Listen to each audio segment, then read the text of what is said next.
Duduknya kita mendekat dan mendekat. Assalamualaikum warahmatullahi wabarakatuh.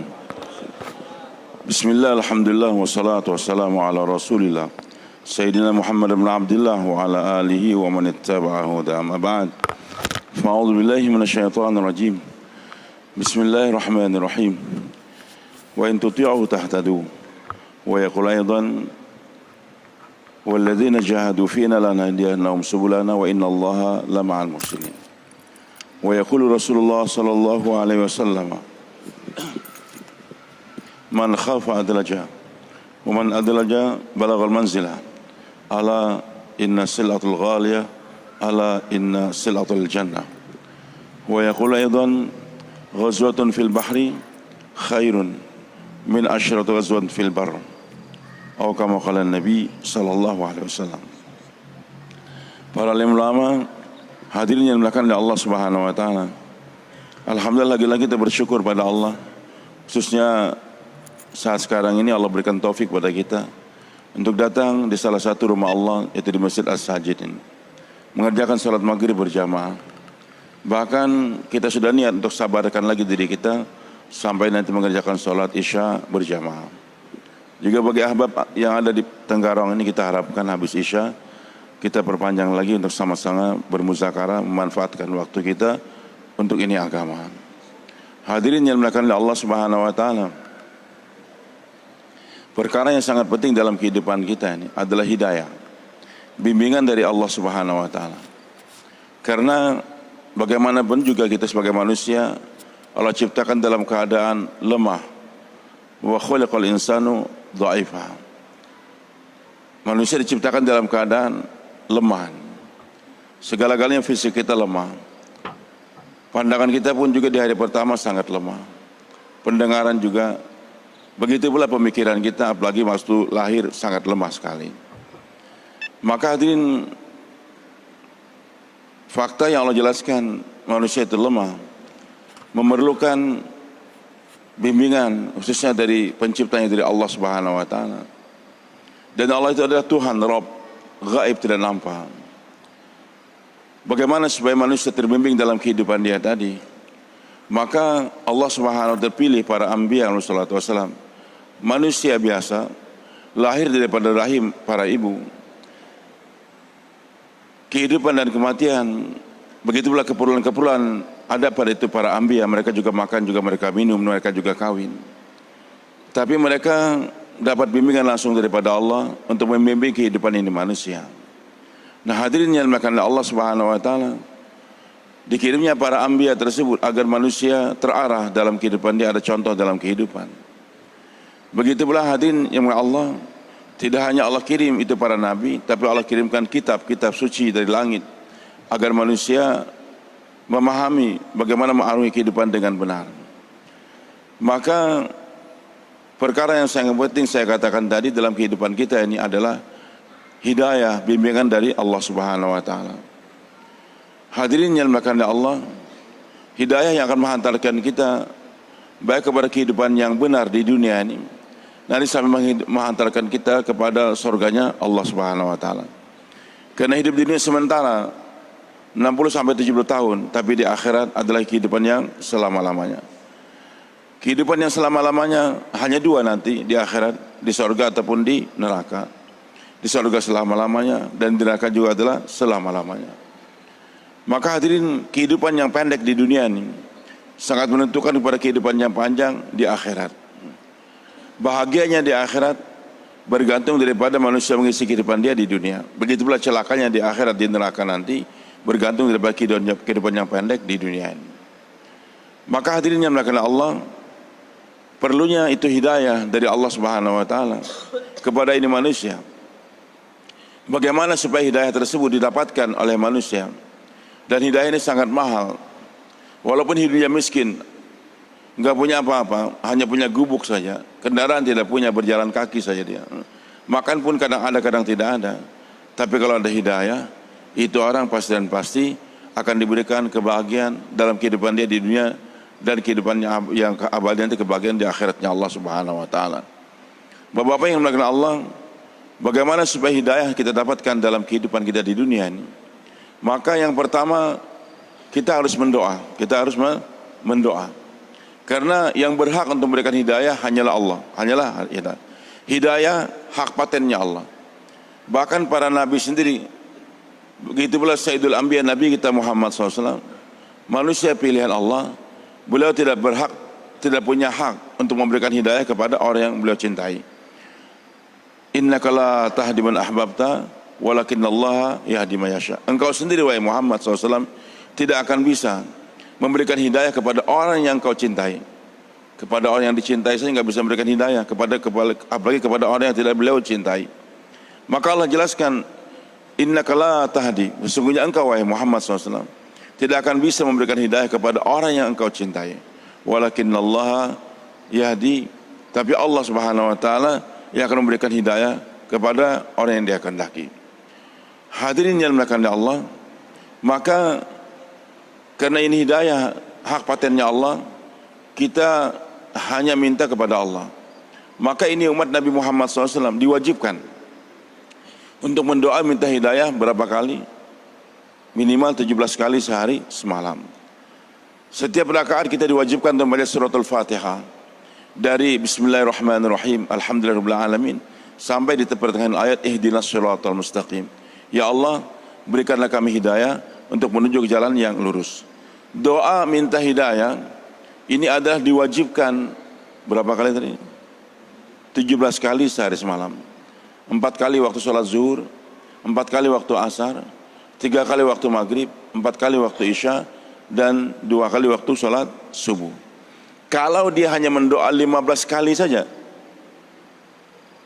zuhur dia mendoa, asar dia mendoa, maghrib dia mendoa, isya dia mendoa, subuh enggak doa, enggak sholat, maka 1 kali saja enggak sholat, jadi 2 kali enggak mendoa sehari, hanya 15 kali, itu nama dia sudah terpampang di pintu api neraka jahanam. Karena ujar Nabi SAW, siapa yang sengaja meninggalkan 1 sholat saja, maka nama dia sudah tercantum di pintu api neraka jahanam. Jadi enggak boleh kurang. Berapa kali kita mendoa? 17 kali sehari semalam. Bahkan digalakkan ini umat berdoa 40 kali. 40 kali. Karena selain 17 rakaat yang kita sholat difadlukan ya Allah, tambah lagi 12 rakaat yang muakkadah. 2 rakaat sebelum subuh, nanti 4 rakaat sebelum zuhur, atau 2 rakaat sebelum zuhur, 4 rakaat sesudah zuhur, nanti 2 rakaat sesudah maghrib, 2 rakaat sesudah isya, tambah lagi dengan witir 3 rakaat. Tahajud 8 rakaat. Jadi 40 kali kita mendoa setiap hari, minta kepada Allah agar diberikan hidayah oleh Allah Subhanahu wa taala. Bersedia insyaallah, minta terus selain salat, ya Allah berikan saya hidayah untuk menuju jalan yang Kau ridhai.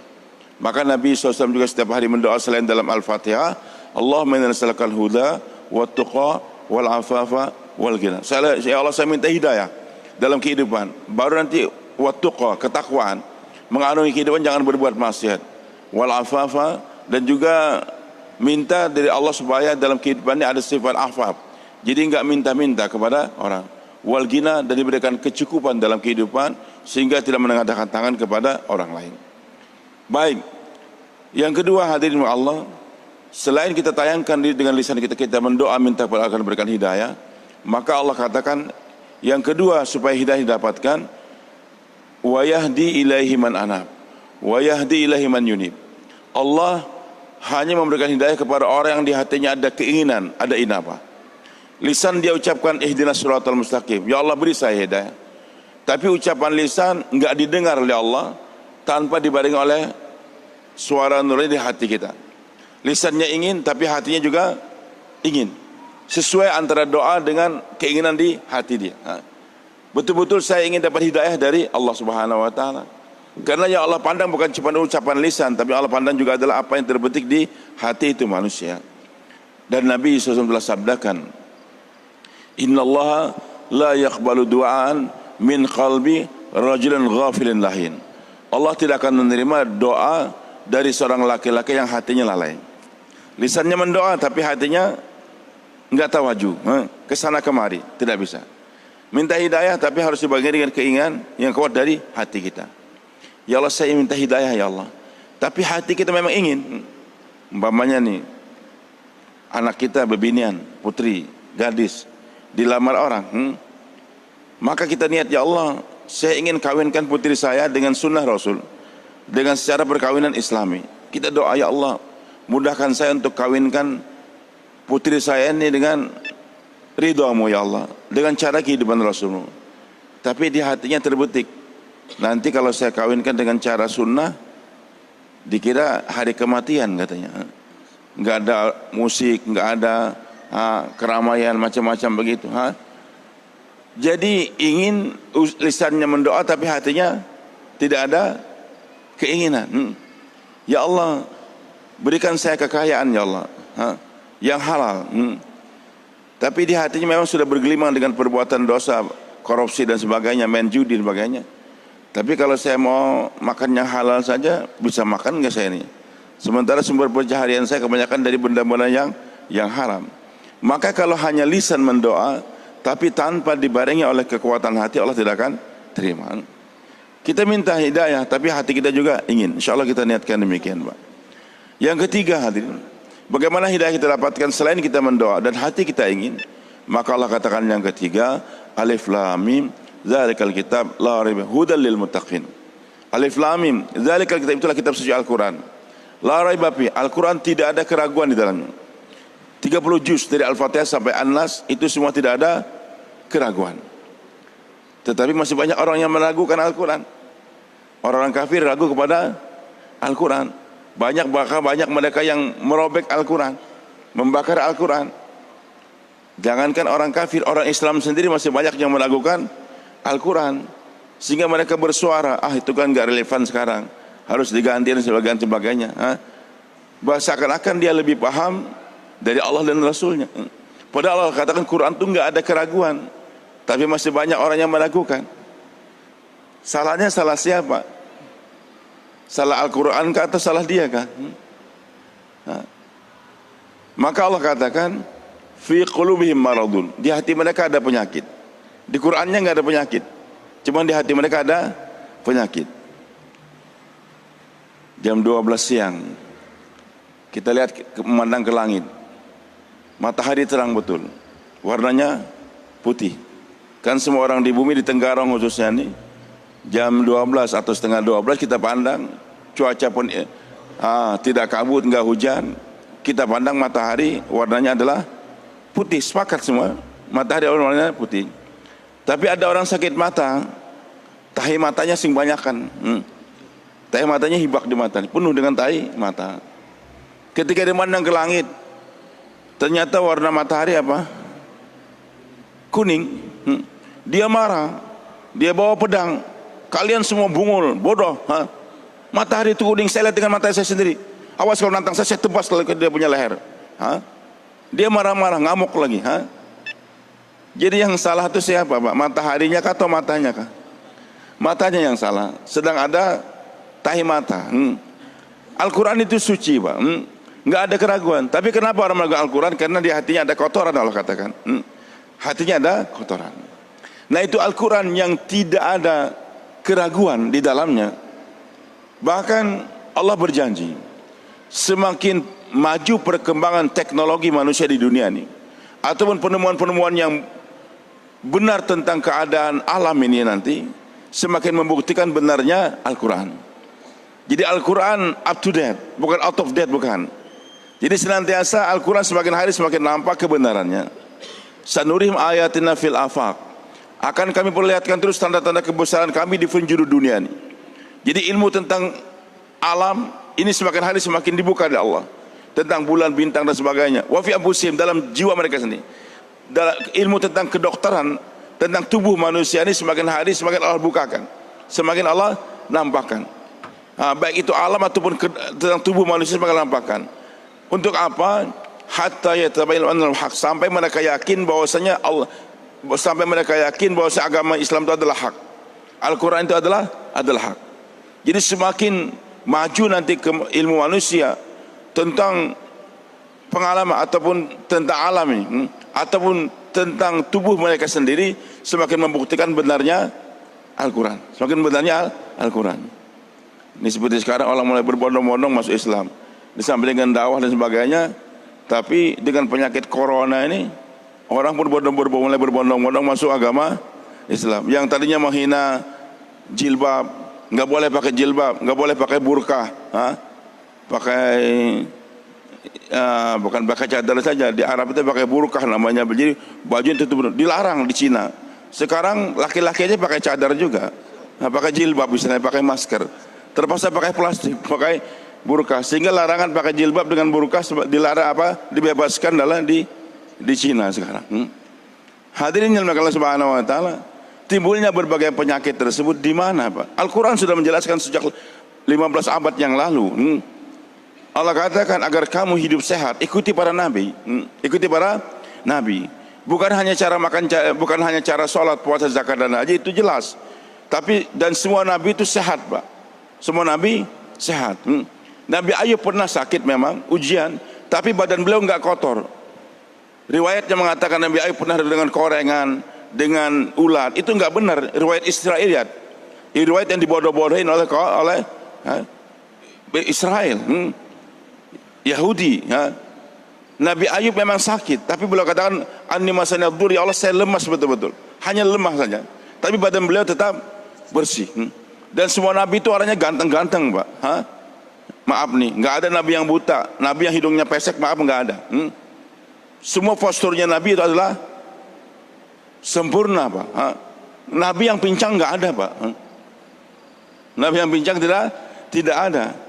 Kenapa? Di antaranya faktor mereka itu sehatnya mereka selain ibadahnya benar, juga makannya benar. Makannya benar. Sampai supaya Al-Quran membimbing kita hari ini supaya kamu sehat, ikuti makannya para nabi. Bukan hanya ikuti sholatnya nabi, ikutnya puasa nabi, ikutnya zakatnya nabi, makannya para nabi pun kamu ikuti. Sehingga Nabi kita Muhammad SAW telah sabdakan, saya telah sampaikan tadi malam juga di Samarinda, beliau sabdakan, innallaha amaral mu'minin bima amara bil mursalin. Sesungguhnya Allah memerintahkan kepada orang beriman, kepada kita nih, sebagaimana perintah Allah kepada para rasul, kepada para anbiya. Kemudian Nabi membaca dua ayat Al-Quran. Yang pertama ujian Nabi SAW, Al-Quran yang membimbing kepada para nabi. Ya ayyuhar rusul kulu minat thayyibat wa amalu sholihan inni bima ta'malun alim. Wahai para nabi, wahai para rasul, makanlah yang baik-baik. Jadi Allah mengarahkan kepada para anbiya makan yang baik-baik. Kira-kira kelelawar itu baik kan, Pak? Kan baik tuh, pacat baik enggak? Kelabang baik enggak? Kan jelek-jelek, Pak. Maka para rasul diperintahkan untuk makan yang baik-baik. Kambing baik, sapi baik, ayam baik. Masih banyak yang baik. Ular sanca kan jelek, berbisa, Pak. Jangan. Tapi setelah makan wa amalu sholihan. Jangan habis makan guring, jangan. Beramal soleh lagi, beramal soleh lagi. Salat dan lain sebagainya. Ini ayat kepada para nabi. Ayat kepada orang beriman. Ya ayyuhalladzina amanu kulu min thayyibati ma razaqnakum washkuru in kuntum ta'budun. Wahai orang beriman, makanlah rezeki yang baik yang kami berikan kepada kalian. Jadi Allah membimbing manusia untuk mengikuti kehidupan para nabi, bukan dalam sholat, dalam ibadah saja, tapi juga dalam cara makan. Bahkan bukan cuma cara makan, cara buang air pun diajarkan. Makannya diajarkan, membuang makanan ampasnya itu juga diajarkan. Salman Al-Farisi radhiyallahu an, beliau masuk Islam, berjuang bersama dengan Nabi SAW. Beliau ini umurnya panjang, lebih daripada 250 tahun, Pak. Pindah satu agama ke agama. Bahkan ayah beliau yang bertugas menyalakan api di Persia sana untuk disembah. Tapi untuk mencari kebenaran, pindah satu pendeta ke pendeta yang lain, sampai akhirnya berjumpa dengan Nabi kita Muhammad SAW. Suatu saat beliau diajak oleh orang kafir, ya Salman, inna nabiyakum sallallahu alaihi wasallam allamakum kulla syai'in hatta al-qira'ah. Wahai Salman, aneh kau punya nabi ini. Masa mengajarkan segala sesuatu sampai cara bahera. Bahera bahasa Banjar ini. Sampai cara cebok pun diajarkan. Istilahnya nabi apaan ini? Masa kalau nabi mengajarkan tawaf, mengajarkan sholat itu mending, tapi cara buang airnya diajarkan. Seakan-akan enggak relevan. Enggak pantas seorang nabi kau mengajarkan cara buang air besar. Salman enggak merasa minder, enggak merasa malu, bahkan dia bangga. Beliau katakan, "Na'am, allamana Rasulullah SAW. Na'am allamana Rasul kulla syai'in hatta al-qira'ah. Betul, Nabi kami Muhammad SAW mengajarkan segala sesuatu. Sampai cara buang air besar pun diajarkan. Buang air putih pun diajarkan. Itu jangan menghadap kiblat, jangan membelakangi kiblat. Ini diajarkan, Pak. Sebagaimana Islam mengajarkan bagaimana cara di Baitullah sampai ke Baitul Khala. Baitullah ini kan tempat yang paling mulia, Ka'bah, sekitar Ka'bah, Pak. Diajarkan bagaimana cara tawaf di Ka'bah. Di Baitul Khala, tempat yang paling jelek saja istilahnya ini, di WC diajarkan juga. Masuk dengan kaki kiri pakai sendal. Kemudian juga buang air jangan menghadap, jangan belakangi kiblat tadi. Jangan kita bicara sampai buka handphone, jangan. Apalagi yang handphonenya Androidnya kan. Kita buka kadang-kadang ada orang profilnya la ilaha illallah, ada yang Muhammad Rasulullah, la haula wala quwata illa billah. Kalau kita bacakan berarti kita membawa ayat Al-Quran, membawa doa di WC jangan. Tinggalkan itu HP, tinggal itu HP. Keluar nanti dengan kaki kanan. Diajarkan.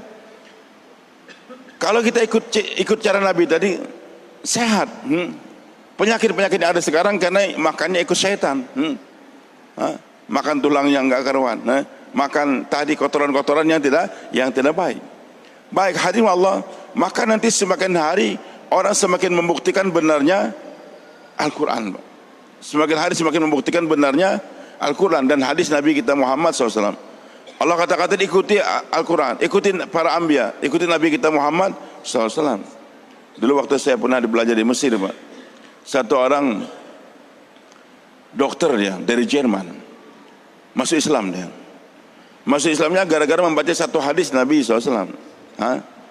Nabi sabdakan kalau bejana, piring atau gelas, mangkok yang kita miliki dijilat oleh anjing, maka untuk mensucikannya 7 kali dengan air.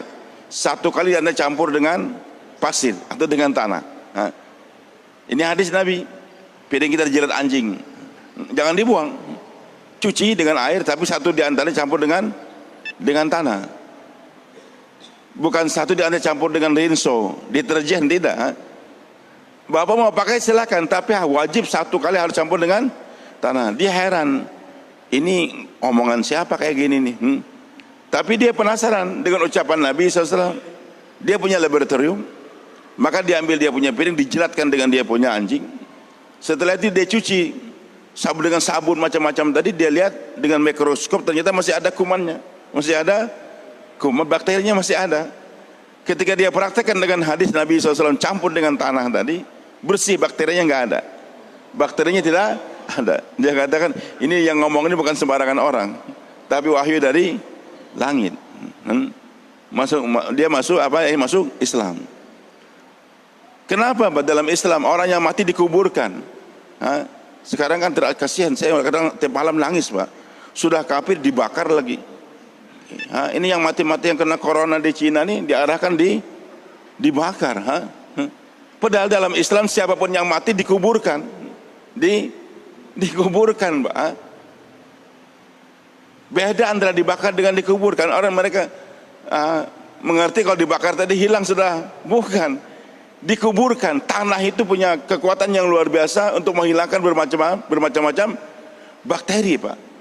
Kuburkan saja dengan baik di dalam tanah tadi, khususnya sampai setinggi badan kita ini, Pak. Jangan kecil kali. Tanamkan betul-betul. Maka itu bakteri tidak akan keluar dengan dipendam dalam tanah tersebut.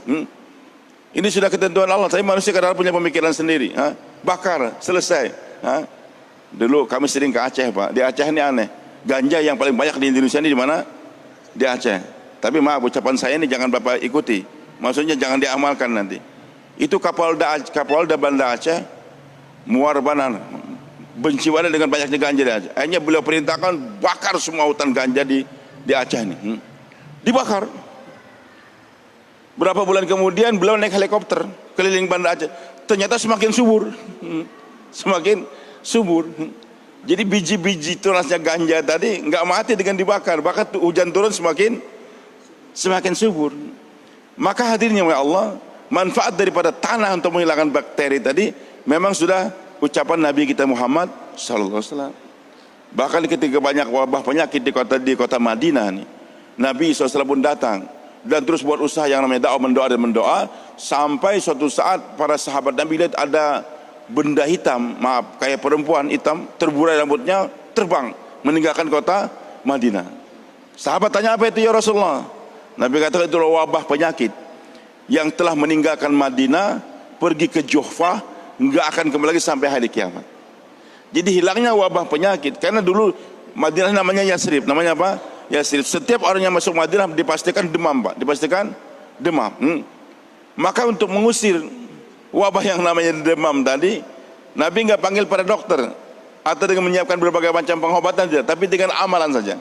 Kembalikan umat kepada ibadah yang benar, sehingga itu terbang. Bahkan Nabi katakan berikutnya, turabul Madinah syifa. Ini debu-debunya Madinah jadi obat. Debunya Madinah bukan penyakit, adalah obat.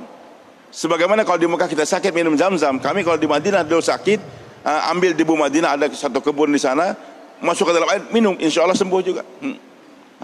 Dan saya bilang sama santri saya di Banjarmasin, kalau kalian pakai masker di Madinah, saya tahu saya tampar kau. Jadi orang yang pakai masker di kota Madinah itu menghina Nabi kita Muhammad Sallallahu Alaihi Wasallam. Baik, hadirin yang dimuliakan Allah, yang jelas nanti hari demi hari benarnya Al-Quran semakin nampak. Maka hidayah hanya kita dapatkan, Allah katakan, dzalikal kitab la raiba, enggak ada keraguan. Hudan lil muttaqin. Hidayah bagi orang bertakwa. Jadi untuk mendapatkan hidayah kita enggak boleh lepas daripada Al-Quran. Baca Al-Quran tiap hari. Siapa membaca Al-Quran insyaallah? Jangan baca koran saja. Banyak baca koran kepala pusing, Pak. Kalau banyak baca Al-Quran, kepala kita jadi tenang. Allah mudahkan. Yang keempat, bagaimana hidayah kita dapatkan selain kita mendoa, keinginan di hati ada, kita baca Al-Quran. Yang keempat Allah katakan, wa in tuti'uhu tahdaru. Kalau kamu ikut beliau, ikut Nabi Muhammad SAW, kamu dapat hidayah. Banyak jalan untuk menuju Roma. Banyak jalan untuk menuju Roma. Kalau hendak ke Roma di Italia sana, lewat Jakarta bisa, Singapura atau lewat Australia, kemana saja banyak. Hendak ke lewat Samarinda kah, lewat Bontang kah, lewat mana kah, kan ini sampai juga ke Roma.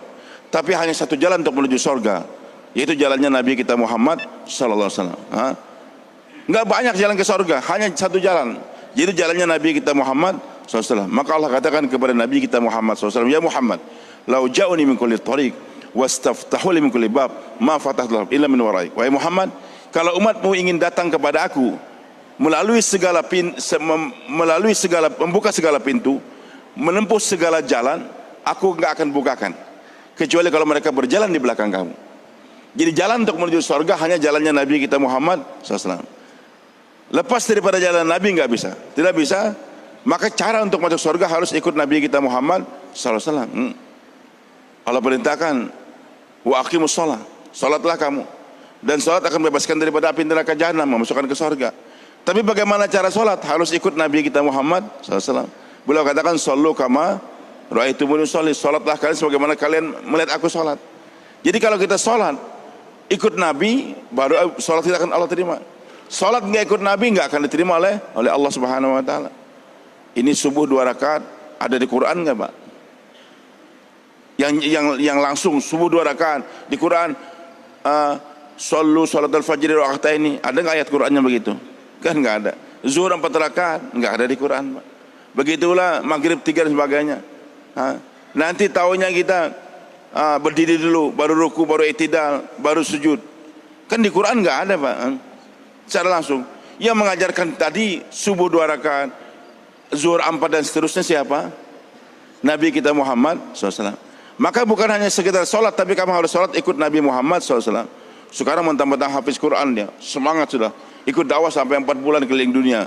Dia katakan, aku ini mulai bahari sudah, sembahyangnya 2 rakaat terus.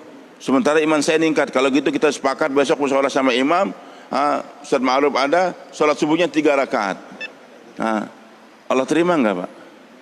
Enggak diterima oleh Allah. Walaupun kelihatannya baik, melebihi yang dulu 2 rakaat 3 rakaat, Allah enggak akan terima. Karena tidak pernah dicontohkan oleh Nabi kita Muhammad Sallallahu Alaihi Wasallam. Maka cara untuk sampai kepada Allah harus ikut Nabi kita Muhammad SAW. Bahkan ikut Nabi Muhammad berapa jam, Mbak?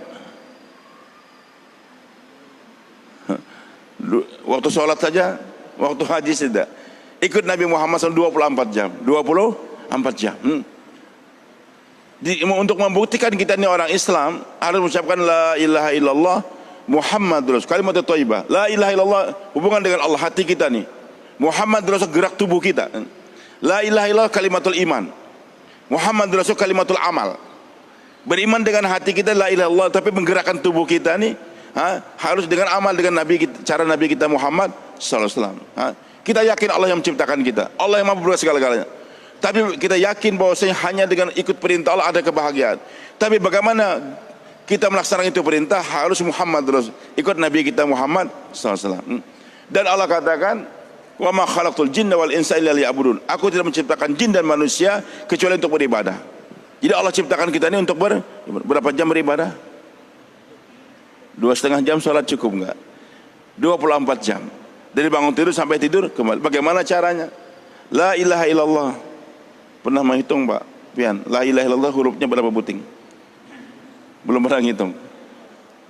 Adek? Enggak pernah juga? La ilaha illallah 12 huruf Pak. La itu lam alif 2, ilaha 3, 5 sudah. Illa 3 tanpa tasydid. Allah lafzul jalal 4.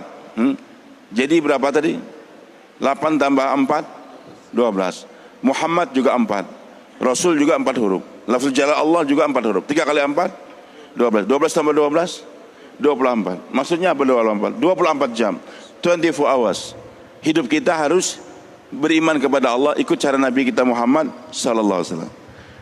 Bagaimana supaya saya menjadi abid 24 jam bisa, hidup saya 24 jam bisa beribadah? Jangan sampai ada kesia-siaan dalam 24 jam. Karena Allah katakan juga dalam ayat yang lain bahwasanya Allah tidak menciptakan segala sesuatu dengan abasan, dengan kesia-siaan.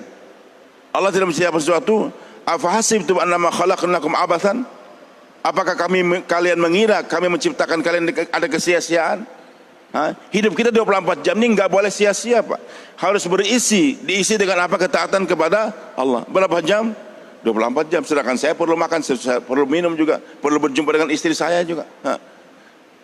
Maka Imam Ghazali katakan, as-sunnah, al-adah, kebiasaan sehari-hari, kalau kita letakkan sunnah Nabi SAW menjadi ibadah. Kebiasaan makan, minum, berpakaian, termasuk buang air tadi kan kebiasaan Pak. Kawin, keperluan kita sehari-hari itu kebiasaan. Tapi kalau kita letakkan sunnah Nabi menjadi ibadah, masuk WC aja dengan kita ikut sunnah Nabi, masuk kaki kiri keluar dengan kanan, itu menjadi ibadah. Jadi bukan ibadah cuma waktu kita tawaf di Ka'bah atau waktu kita sekarang di masjid. Di dalam WC seperempat jam kita masuk dengan cara Nabi menjadi ibadah. Tidur kita jadi ibadah. 6 jam kita tidur jadi ibadah. Sebelum tidur kita berwudu lebih dahulu. Sholat sunnah taubat kah? Baca hadis doa-doa yang diajarkan oleh Nabi SAW. Kemudian juga sebangun tidur kita ucap alhamdulillah. Maka 6 jam kita tidur dan sebelumnya kita niat ya Allah mudahkan ulun hendak tahajud. Niat untuk tahajud, terbangun, ternyata azan subuh sudah tiba, tapi kita sudah punya niat saja, itu 6 jam tidurnya kita, ujar Nabi, Allah terima sebagai pahala sedekah. Nah makanya Allah katakan untuk sampai kepada aku, selain kita mendoa ihdinas siratal mustaqim, hati kita ada keinginan baca Al-Quran. Tapi yang keempat harus ikut Nabi kita Muhammad SAW. Nggak bisa orang berkoar Pak, alhamdulillah aku dapat hidayah, tapi kehidupannya nggak sesuai dengan cikut Nabi. Sebenarnya hari bedum terus, sebenarnya hari main domino mamanya kan, atau setiap hari kehidupannya pakai celana pendek, masuk wisnya sembarangan di rumahnya, kaki kanan masuk masjid kaki kiri, mengatakan dapat hidayah, nggak bisa. Ukuran orang dapat hidayah 24 jam hidup dia mengkopi kehidupan Nabi kita Muhammad SAW. Sudah berapa nih untuk dapat hidayah? 4 sudah. Pertama mendoa, yang kedua ada keinginan di hati, yang ketiga baca Al-Quran, yang keempat kita hidupkan sunnah-sunnah Nabi SAW, dan yang terakhir merupakan finishing touch, sentuhan terakhir harus dikerjakan. Bagaimana hidayah dapat? Aku sudah, ya Allah kasih aku hidayah ya Allah. Saya ingin, dan tiap hari kita baca Al-Quran, sunnah-sunnah Nabi kita pelajari sunnah-sunnah Nabi. Tapi yang terakhir Allah katakan walladzina jahadu fina lanahdiyannahum subulana. Siapa saja yang mau berpayah-payah, buyuh-uyuh dalam agama kami, baru kami akan berikan hidayah kepada dia. Jadi hidayah terakhir hanya kita dapatkan kalau kita mau berpayah-payah, bercapek-capek Pak. Kalau Bapak nggak mau bercapek-capek, hidayah tidak akan diberikan oleh Allah. Sholat tahajud itu berat Pak. Sholat tahajud adalah, jangankan tahajud, sholat biasa aja berat. Wa innaha lakabiratun, berat. Apalagi tahajud berat Pak. Tapi kalau kita bermujahadah, berkorban, sholat itu jadi nikmat. Salat itu jadi, bahkan Nabi katakan ju'ilat qurratu ainin li fis shalah. Allah jadikan pelipur mataku itu gembiranya aku dalam salat. Hari ini kan salat tuh kayaknya beban. Sembahyang zuhurnya jam 3 atau setengah 4. Habis salat begawi lagi, kerja lagi, waduh asar lagi kan. Seakan-akan beban. Padahal salat itu nikmat. Salat itu adalah nikmat. Bagaimana kita merasakan salat nikmat kalau kita sudah bercapek-capek, bermujahadah. Mau bangun tahajud gimana cara? Belum pernah tahajud nih, ha? 5 waktu sudah terjaga alhamdulillah. Beli jam waker atau pakai HP, ha? Taruhnya setiap jam, sehingga bunyi terus, ha? Bangun, habis itu ngantuk, mandi kita, ha? Mandi sholat tahajud 2 rakaat, masih ngantuk juga, bikin kopi, ha? Bikin kopi, bahkan kopinya bagus lagi tanpa gula. Mau jos lagi, kami pengalaman di pesantren dulu di Gontor, kalau sudah waktu ujian minum kopinya pakai garam, ha? Pakai garam, karena kalau pakai gula nikmat bisa guring lagi juga. Kalau sudah makan kopi pakai garam udah, ha? Sholat masih ngantuk juga, makan cabai 3, cabai rawit tuh. Itu syaitan paling takut Pak. Kalau sudah makan cabai udah nggak keruan tidur lagi, tahajud lagi. Maaf nih, kalau Bapak sudah membiasakan 40 hari bangun tahajud, paksakan itu tahajud. Maksa orang lain nggak boleh Pak. Paksakan diri kita. Nanti hari ke-41 itu sholat tahajud jadi nikmat Pak. Hari ke-100, hari ke berapa? Bahkan kalau hari ke-101 kita nggak bangun, itu menyesalnya bukan main. Kapan setelah kita berpayah-payah. Dan hadirin Allah Subhanahu wa taala, memang manusianya hidupnya payah Pak. Sudah merupakan ketentuan Allah. Allah katakan laqad khalaqanal insana fi kabad. Sesungguhnya kami sudah ciptakan manusia dalam keadaan susah payah. Hidup manusia ini nggak pernah lepas daripada susah payah. Kita lahir saja, bini kita payah nggak? 19-10 hari capek Pak, muntah dan sebagainya. Kalau binatang kan nggak ada yang mengidam Pak. Binatang yang muntah, coba kalau kerbau, sapi itu mengandung, ada nggak yang muntah-muntah? Kan nggak ada. Mau melahirkan susah lagi, nggak bisa disesar, iya kan? Kalau binatang lahirnya mudah saja. Lahir pagi hari kambing lahir, kerbau lahir, sore hari sudah bisa jalan. Anak kita, itik itu habis menetas langsung bisa berenang. Kita mau bisa berenang berapa lama belajar? Lama Pak. Mereka tuh kalau mau kawin ganti-ganti istri tiap hari bisa. Kalau kita mau kawin berat, melamar macam-macam. Jadi hidup manusia ini memang Allah sudah payah kan. Allah sudah takdirkan payah.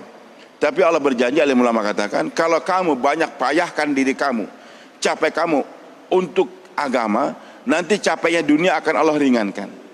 Akan Allah ringankan. Karena payah ini dua apa? Ada payah pilihan, capek yang kita pilih, ada capek yang Allah paksakan. Ada capek pilihan, ada capek paksaan. Nanti Allah hilangkan Pak. Insya Allah kalau Bapak aktif tahajud tiap malam, satu kampung nggak akan mendengar teriakan api, maling, kebakaran, nggak ada Pak. Allah hilangkan. Tapi kalau aku tiap hari habis goreng sampai subuh dengan berharap supaya menikmati goreng, nggak mau memaksakan dirinya untuk bangun tahajud, nanti Allah paksakan juga. Bininya lah sakit parut, anaknya lah kejepit macam-macam tadi. Teriakan kebakaran, kebanjiran, banjir, tsunami dan sebagainya. Maka di Subhanahu wa taala kita harus paksa diri kita. Insya Allah kita niatkan Pak. Waktu pendek nih Pak. Nanti habis sisa kita tambahkan sedikit insya Allah. Yang jelas hadirin Allah, supaya kita merasakan hidayah dalam kehidupan kita. Termasuk kita umat Nabi Muhammad SAW. Allah perintahkan salat berjamaah. Bahkan perintah Allah juga bagaimana kita bawa ini agama ke berbagai belahan dunia. Sekarang kami datang untuk mengajak bapak-bapak insya Allah bulan depan 19, 20, 21, 22 Maret itu ada pertemuan dakwah se-Asia di Pakato, Makassar. Kawan-kawan kita minta dari Kalsel, kemarin ada 2.000 yang akan berangkat. Sudah pesan kapal 1.500, ada yang naik pesawat. Dari Jawa sekitar 15.000 orang. Kami berangkat dari Kalbar kemarin ada 1.000 akan berangkat. Dari Kalteng 1.500. Kami kita harapkan dari Kaltim, Kaltara ini 5.000 yang akan berangkat.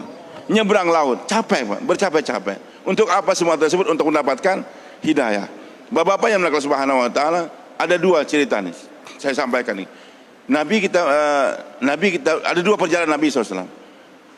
Capek Nabi berdakwah, akhirnya ditantang oleh kaum Quraisy. Sampai istri beliau pun meninggal, yang banyak kasih duit. Pamannya Abu Thalib yang membela jasadnya Nabi juga meninggal. Orang Quraisy makin menyiksa Nabi SAW. Seakan-akan nggak ada lagi bumi tempat berpijak. Pergi ke Taif ditantang juga.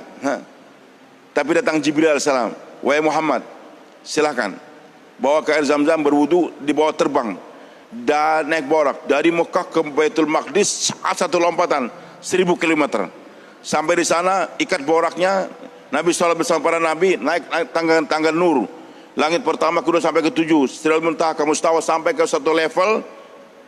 Jibril katakan, wahai Muhammad, kau yang naik, aku nggak bisa. Kalau aku naik, aku kebakar. Jumpa langsung dengan Allah, jumpa langsung dengan Allah. Kembali lagi ke Mekah. Kasur Nabi masih hangat. Kasur Nabi masih hangat.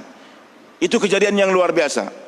Setelah itu Isra Mi'raj, Nabi ceritakan kepada kaum Quraisy. Mi'rajnya belum diceritakan, hanya Isra'nya saja. Dari Mekah ke Baitul Maqdis.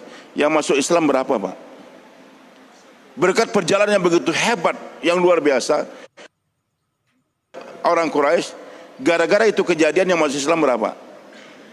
Berapa masuk Islam? Bahkan sudah Islam sejak dulu. Yang masuk Islam nggak ada, Pak. Bahkan satu orang Islam murtad jadinya. Terprovokasi oleh Abu Jahal. Baik, 2 tahun kepada ini cerita benar, Pak, untuk menunjukkan Nabi Allah terima sudah. Walaupun masyarakat bumi menghina Nabi, Nabi Allah terima.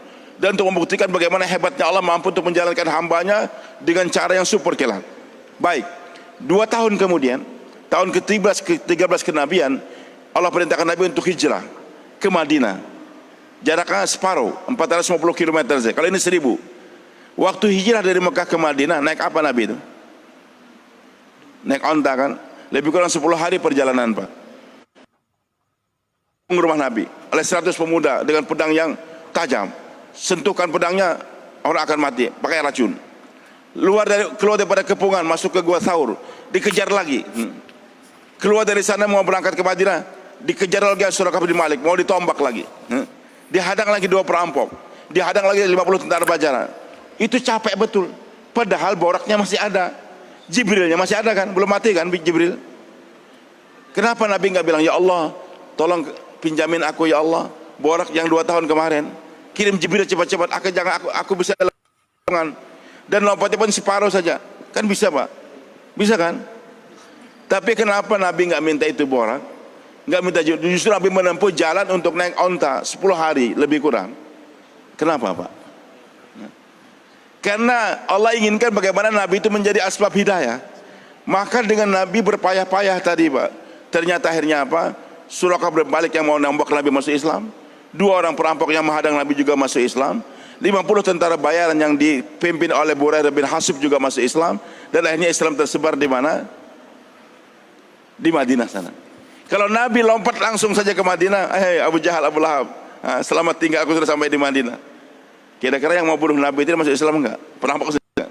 Jadi memang Allah inginkan, Pak, supaya dai bisa menggait Allah, harus berpayah-payah. Maka kalau Bapak nggak mau berpayah-payah, hanya diam saja di rumah, nggak bisa untuk ya sebab hidayah. Maka hari ini kami mengajak Bapak-Bapak, selain kita bercapek-capek, Pak, bangun tahajud malam hari, berjalan kaki kita bolak-balik ke masjid ini. Kemudian juga dakwah kita bawa sampai kita nyebrang laut, berpayah-payah lagi 10 kali lipat, baru Allah akan jadikan kita asbab hidayah. Bersedia insyaallah, Pak. Jadi selain mendoa, hati kita ingin ikut Quran hadis Nabi, tapi sentuhan terakhir harus kita berpayah-payah. Siapa yang saya berpayah-payah pergi ke Pakarto, bahkan kita berangkat seluruh dunia insyaallah. Nanti kepayahan dunia akan Allah hilangkan. Apalagi payah yang terakhir dipaksakan di api neraka jahanam, akan Allah bebaskan senantiasa. Semuanya bersedia insyaallah. Nanti bagi bapak-bapak yang masih ada waktu, kita akan lanjutkan habis sholat isya. Apalagi kawan-kawan ahbab yang ada di sini, karena ada muzakarah yang akan kita lanjutkan. Kami masih berada di sini, nanti sholat subuh juga kita di sini, dan besok akan kami lanjutkan perjalanan ke Kota Bangun. Subhanakallah wa hamdik, asyhadu an la ilaha illa anta wa atubu ilaik. Duduknya kita mendekat. Assalamualaikum warahmatullahi wabarakatuh. Bismillah, alhamdulillah, wassalatu wassalamu ala rasulillah Sayyidina Muhammad bin Abdullah wa ala alihi wa man ittaba'ahu, amma ba'd.